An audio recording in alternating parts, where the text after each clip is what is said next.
ঘাগরা টাগরা আমার দে যায় হলো পাথরখালিতে ওই কুলি রয়েছে, কুলি এসে দে যায়। তা ও এখন আর বাড়ির সবাই খায় না, আমার একা খাওয়া লাগে।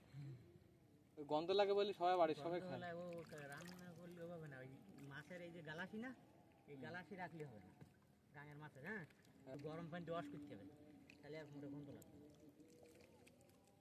সবই ধুই যাবে, বুঝতে পারবো না ফ্রিজের মাঝে। ও থানকো 600 টাকা চাই। তো পাগল না যারা ওই যে মাছের ব্যবসা করে, এই 1 ঘন্টা ফ্রিজে থেকে ওরা বুঝতে পারে।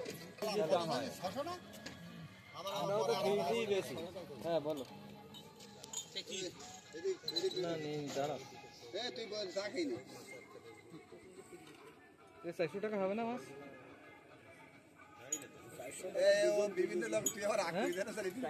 ভুলিস এখন টাকা তো আগে তাহলে টাকা দিয়ে দিলি, 400 টাকা দেবো না বলি কেন? দিয়ে কি করবে? ওই ছাগল কটা দেওয়া। হ্যাঁ, ও আরে ছাগল কোটা বেচে, ছাগল কোটা বেচে। তাই কি কিনতেছিস সেখানে তুই 50 টাকা দিয়ে যাবে কেন? কোটা সাইকেলেতে 5 3 কেজি 100 200 টাকা কেজি, তাহলে 100 টাকা দাম বেশি খারাপ নাই। 200 টাকা কেজি তেলাপিয়া নষ্ট ভালো মাছ। তো ওই চাকু মাছ দিয়ে 500 টাকা নিয়ে